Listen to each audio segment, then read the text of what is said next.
Tu Arab generasi yang kedua. Bila sebut Arab Yamaniyah ni, Arab ni dia ada kabilah, dan Arab juga dia ada suku. Apa beza kabilah dan suku? Kabilah lebih umum, suku lebih khusus. Maksudnya kita kata, contoh, kalaulah satu bangsa tu ada 3 kabilah, tapi setiap kabilah, bawah kabilah tu mungkin ada berpuluh-puluh suku. Maksudnya kita ambil hak umum, lepas tu ceraian dia kabilah, lepas tu bawah kabilah tu kita panggil suku. Antara kabilah yang masyhur daripada Arab generasi kedua ni ada 2. Satu ialah kabilah Himyar. Pernah dengar tak kerajaan Himyar? Kita belajar sejarah Islam. Pernah dengar kerajaan Himyar? Okey, tak pernah pun tak apa, pernah pun tak apa. Yang kedua, kabilah Kahlan, ataupun ada yang menyebut Kuhlan. Beza dia baris atas dengan baris depan je, huruf sama, Kafhalan. Kahlan ataupun Kuhlan, ni suku. Ini kabilah. Bawah kabilah Himyar ada 3 suku yang paling hebat. Bawah kabilah Himyar ada 3 suku yang paling hebat. Pertama, suku Zaid Al-Jumhur. Zaid Al-Jumhur. Yang kedua, suku Quda'ah.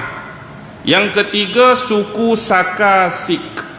Zaid Al-Jumhur, Quda'ah, Sakasik.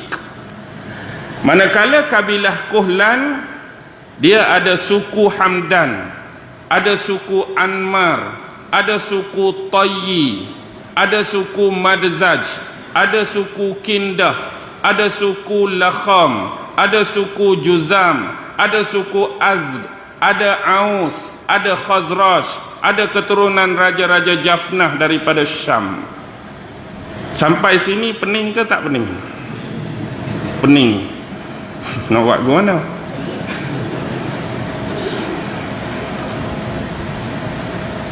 Okey, pening pun tak apalah. Kalau anda pening, ni baru awal. Jadi ingat balik iklan Panadol. Anda rasa saya ada masa untuk sakit kepala? Buat macam tu je. Okey. Ingat betul-betul tadi ya? Himyar, Kuhlan, Zaid Al-Jumhur, Quda'ah, Sakasik. Hak ni pula Hamdan, Anmar, Tayy, Madzaj, Kindah, Lakham, Juzan. Bila sebut Lakham dengan Juzan, anda teringat tak hadis Rasulullah pasal Dajjal? Bila ada seorang yang sebelumnya dia beragama Nasrani, iaitu Tamim Ad-Dari, dia datang menemui Rasulullah. Dia sebut cerita paling awal, dia berlayar di lautan Yaman dengan 30 orang daripada suku Lakham dengan Juzam. Kalau ada siapa ingat hadis tu, itulah Lakham dengan Juzam, inilah dia. Lepas tu ada Azd, ada Aus, ada Khazraj. Rupa-rupanya keturunan Aus dan Khazraj hak duduk di Madinah tu datang dari mana? Datang daripada bumi Yaman. Mereka berhijrah lebih awal lagi, bila mana berlakunya empangan Ma'rib pecah. Dulu di Yaman memang hebatlah. Kalau siapa duduk Yaman ni, sejarah Yaman kita belajar, memang tidak akan pernah meninggalkan tentang empangan Ma'rib. Empangan Ma'rib ni pecah, yang menyebabkan banjir besar. Mereka mula berpindah dan mencari tempat baru. Antaranya suku Aus dan Khazraj ni berpindah ke Madinah, yang masa tu dinamakan bumi Taibah. Baik, kembali. Bila kita tengok kepada keturunan Himyar, dia sikit saja ada 3. Yang penting Kuhlan ni. Kuhlan ni bila dia keluar selepas banjir besar tu, bila saya sebut banjir besar ni bukan merujuk banjir besar Nabi Nuh, banjir besar empangan Ma'rib pecah tu. Jadi mereka terdiri, nombor 1 Al-Azd. Al-Azd, banyak-banyak tadi ikut rombongan Azd. Yang kedua ikut rombongan Lukham dengan Jazam. Yang ketiga ikut rombongan Bani Tayy. Yang keempat ikut rombongan Kindah. Al-Azd macam ni. Orang yang mula-mula keluar dan mengepalai kelompok Al-Az ni nama dia ialah nama dia ialah Imran bin Amru Muzaikiyah. Imran bin Amru Muzaikiyah. Baik, anak-anak Amru bin Muzaikiyah ni ada 4. Pertama Imran, yang kedua Sa'labah, yang ketiga Harisah, yang keempat Jafnah. Jadi sebab itulah saya pun lupa nak peringatkan, kalau ada whiteboard tu tulis lagi nampak kan. Tapi bila sebut macam ni memang terpinga-pinga nak buat macam mana. Tak apalah. Okey. Ingat nama mula-mula Imran, yang kedua Sa'labah, yang ketiga Harisah, yang keempat Jafnah. Keempat-empat ni anak kepada Amru Muzaikiyah. Nombor 1 tadi, Imran tadi, bila dia keluar, dia pergi ke satu tempat yang disebut sebagai Oman. Oman tu hari ni yang jadi negara Oman. Sebab tu Oman bersempadan dengan negara Yaman. Jadi geng-geng daripada keluarga Imran duduk di Amman. Mereka dikenali sebagai Azd Oman. Sebab apa? Sebab mereka daripada suku Az tadi, Az Oman. Lepas tu ada anak beranak mereka yang bernama Nas bin Azd. Nas bin Azd dia duduk di satu tempat nama Tihamah. Nama Tihamah mereka digelar sebagai Az Asyanu'ah. Az, keturunan Az Asyanu'ah. Pernah dengar tak Tihamah? Tihamah ni dulu satu wilayah yang terasing daripada Yaman, daripada Hadramut, daripada Oman. Kalau ada nasyid kumpulan mana ni? Kumpulan paling awal Raihan. Bila mereka menasyidkan lagu Rasulullah tu, ada mereka sebut Bumi Tihamah. Pernah dengar? Bumi Tihamah, itulah Tihamah. Baik, kembali kepada ni. Yang kedua, selepas Imran, anak dia yang nama Sa'labah. Sa'labah keluar menuju ke Hijaz. Hijaz mana Hijaz? Mekah, Madinah lah, Jazirah Arabiyah. Jadi dia duduk menempati 2 tempat. Satu nama Sa'labiyah, satu lagi nama dia Ziqar. Satu tempat nama Sa'labiyah, satu tempat nama Ziqar. Mereka duduk di kawasan antara 2 nama tempat tersebut. Yang akhirnya daripada Sa'labah ini lahirnya seorang anak yang nama Harisah. Adik-beradik dia sendiri pun hak nombor 3 tadi Harisah dah. Imran, Sa'labah, Harisah.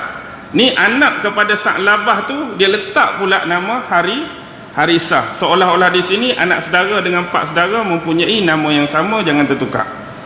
Daripada Harisah itulah lahirnya keturunan Aus dan Khazraj. Keturunan inilah yang menempati bumi Taibah yang kemudian didakwahkan oleh Rasulullah, dihijrahkan oleh Rasulullah dengan menukar nama Madinatul Rasul. Baik. Yang ketiga ialah Harisah betul. Harisah inilah keturunan keluarga dia di kemudian hari diberi nama Bani Khuza'ah. Bani Khuza'ah. Bani Khuza'ah ni akhirnya pergi juga ke Hijaz. Dia ada pertelingkahan dengan Bani Jurhum. Tadi kan hak pertama ada Jurhum Ula. Dia ada juga Jurhum keturunan yang kedua tu telah lama duduk di Mekah. Jurhum duduk di Mekah seawal zaman Nabi Ibrahim dengan Nabi Allah Ismail lagi. Mereka lah kelompok paling awal, keluarga paling awal duduk sekali dengan Hajar dan juga anak dia Ismail, Jurhum. Tapi kemudian hak keluarga ketiga Harisah ni yang dinamakan Bani Khuza'ah mereka berlawan, mereka bertempur, akhirnya kekuasaan dapat kepada Khuza'ah, nanti kita cerita. Yang ketiga Jafnah. Jafnah ni keturunan mereka bertolak ke arah Syam. Keturunan Jafnah ni lah melahirkan raja-raja Ghassaniyah. Pernah dengar tak kerajaan Ghassaniyah? Oh, tak pernah juga. Nanti kita cerita. Pemerintah dunia Arab ni ada raja-raja yang ada mahkota tapi mereka tak ada independen. Tapi ada yang mereka ni hanya pemuka kaum dan kabilah tapi mereka mempunyai kekuasaan yang lebih independen.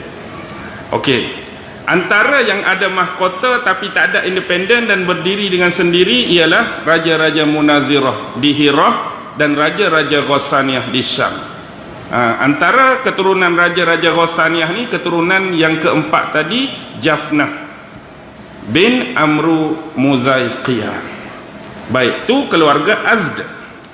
Bagaimana dengan kelompok yang kedua, Lakham dengan Juzam? Lakham dengan Juzam ni mereka bertebaran antara timur dan barat.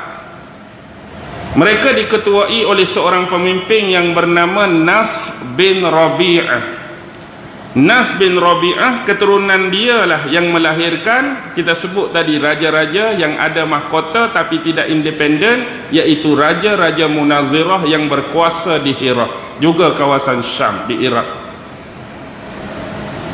Keturunan yang seterusnya Bani Tay. Bani Tay ni mereka keluar selepas yang pertama tadi. Selepas suku Azd keluar, Bani Tay pula keluar. Lalu mereka berjalan ke utara. Mereka bertemu dengan dua buah gunung yang besar. Satu nama gunung ni Gunung Ajar, yang kedua Gunung Salma. Jadi antara dua gunung Ajar dengan Salma, mereka membina penempatan baru di situ, yang akhirnya dua-dua gunung ni disebut Gunung Bani Tay, dengan nama keturunan mereka yang menempati kawasan dua pergunungan tersebut. Yang indah akhir sekali, itulah keturunan Jafnah tadi, antara sebahagiannya, yang menjadi raja-raja Ghassaniyah. Kindah ni asalnya mereka ni pi ke mana? Mula-mula mereka pi ke Bahrain. Hari ni ada tak negara Bahrain? Ada kan negara Bahrain? Kita sebut Bahrain lidah Melayu, sebenarnya Arab Bahrain. Dua. Bahrun bahasa Arab apa? Bahrun laut, Bahrain dua laut. Itulah satu-satunya negara yang banjir dulu baru hujan. Kita sebelum ni hujan baru banjir. Bahrain ni dia bah dulu baru rain. Tak ada apa pun, nama je. Okey, kembali. Kemudian dia lari ke Hadramaut. Hadramaut di mana lagi? Di Yaman. Dia duduk di Bahrain, tak lekah lama dia pi ke Hadramaut. Kemudian mereka mendiami bumi Najd. Di mana Najd? Najd. Di mana Najd? Tuan-tuan, di mana Najd? Najd hari ini di Saudi. Duduk di mana Najd hari ini? Di Saudi lah Najd. Tapi nama Najd dah hilang. Pi cari mana Najd ni. Kita pi haji, kita pi umrah, Najd, tak jumpa Najd. Rupa-rupanya Najd dah jadi ibu kota Saudi. Najd itulah Riyadh sekarang. Situlah tempat akan keluarnya dua tanduk setan. Siapa nak keluar kat situ? Salah satu tanduk setan dah keluar, Musailamah Al-Kazzab. Satu lagi wallahu alam lah. Siapa yang nak tunjuk tanduk dia dari situ, hanya Allah lah yang maha mengetahui. Baik, mereka kekal di Najd sampai habis dah keempat keturunan tersebut.